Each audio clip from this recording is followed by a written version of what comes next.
Not everything should be related to medicine, and not everything has to be tied back to medicine. It's a big mistake I think students make with their activity section.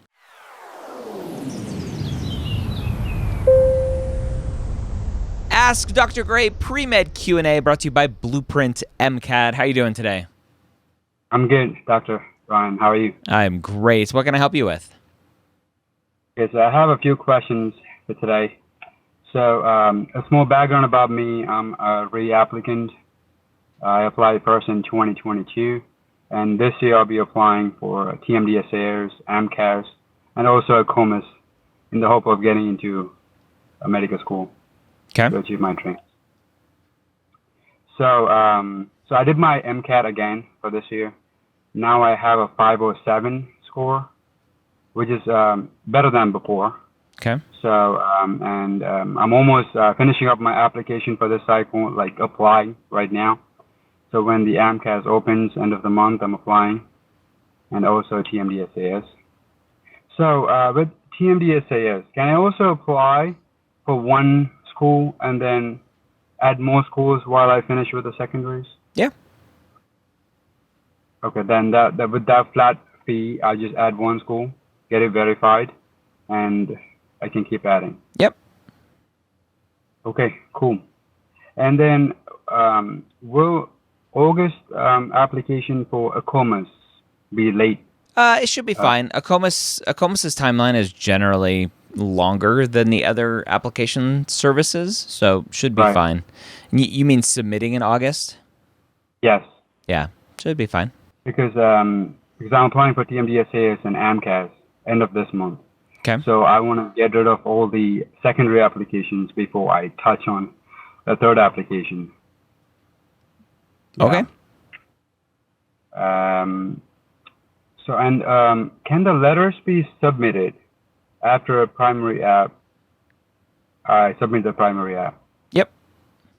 Okay. I have a letter from an MD from 2021. Do you think I can still submit that, or I should look for some other letter? You can. There's no rules around how old a letter can or should be.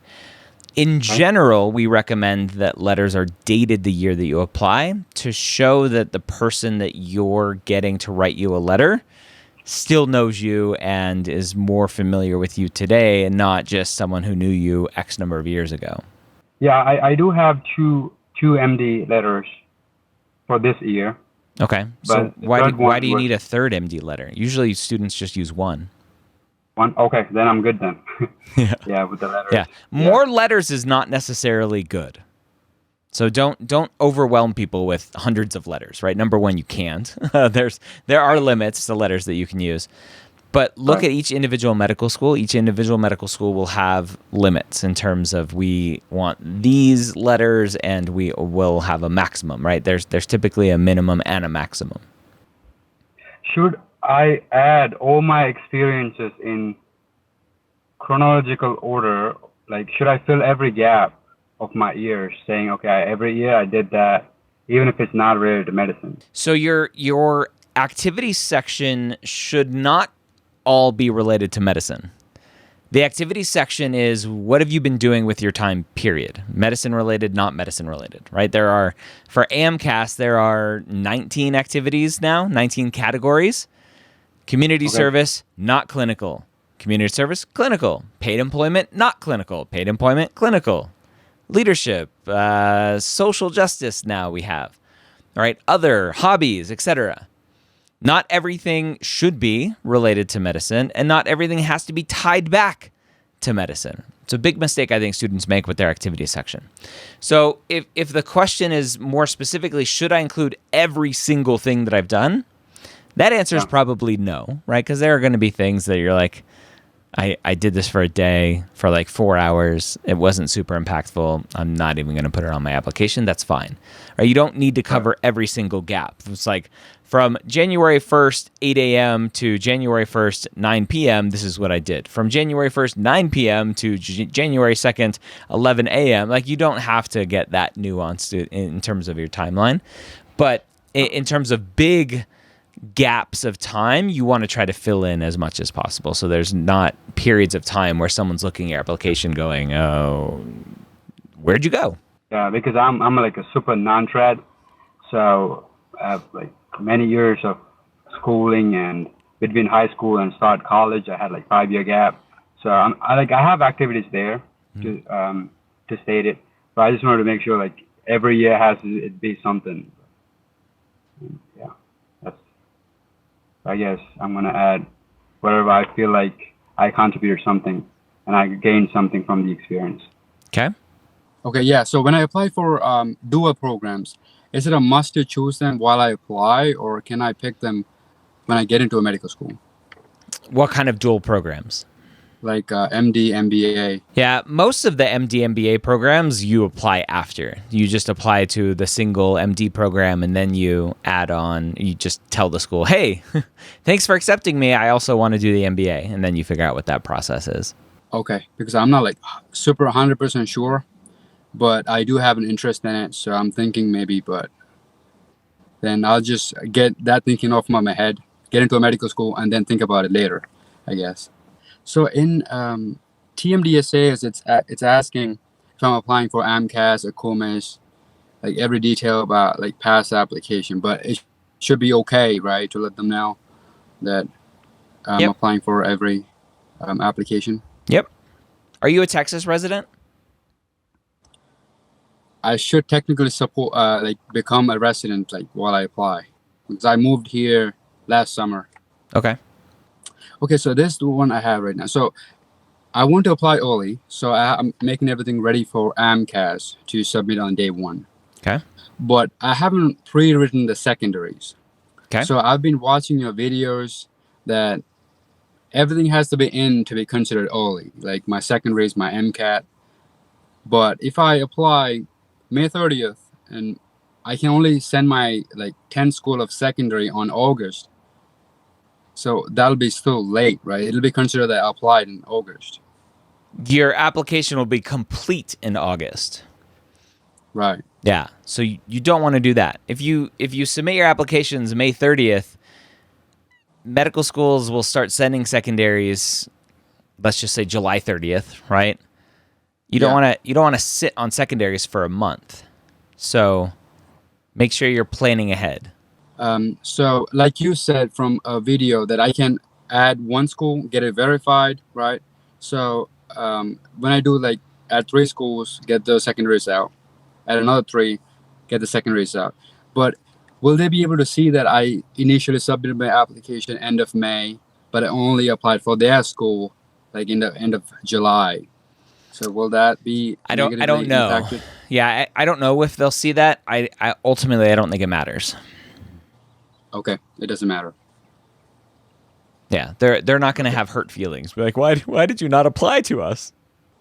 Okay, so in my personal statement, since I'm a like non-trad, I have a lot of experiences that relate for me for medicine. So now I'm at a point where I wrote one extra story there. Like I should take it out, but one of the 2 stories I'm juggling right now, which one to take it out, is one is my immune disorder I had, and the other one is an experience, like real experience in a lab that connected me to medicine. Yep. So writing about my immune disorder, you think it'll be okay, or just get rid of it? Okay, based on what? What am I judging it on? Okay, based on what's that? What am I judging it on? Because I'm trying to say my personal stuff on it, so that like I wouldn't say to anyone like on a random basis, but like I'm just trying to expose it to say who I really am on a personal statement. Will that, I don't know, is it like too much saying there, or I don't know. I don't know. Are you asking if talking about a medical condition that you have is too personal? Yes.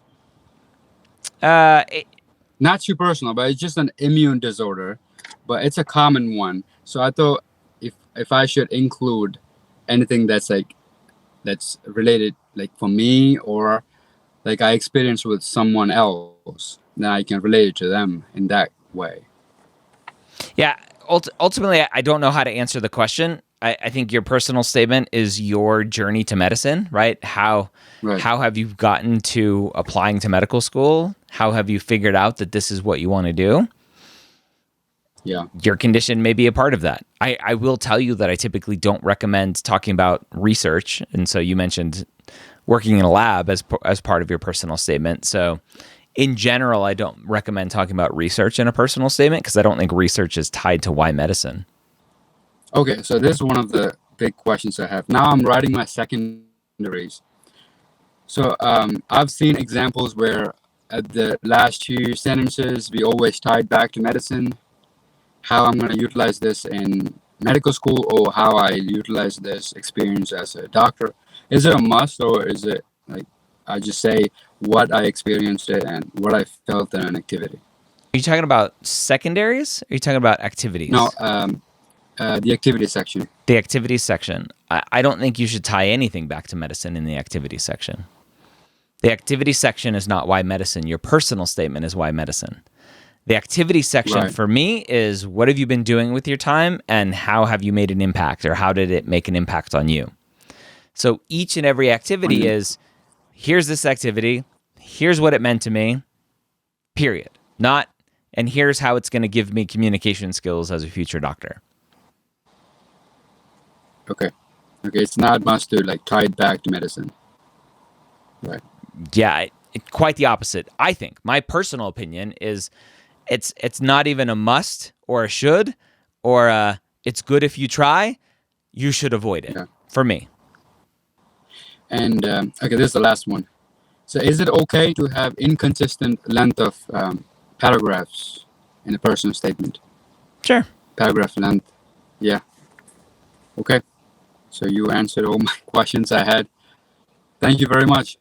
You're welcome. So yeah. So I'll be applying end of this month to the TMDSAs and both MCAS. So you think I should focus more time on DO schools or MD schools with a 507 MCAT?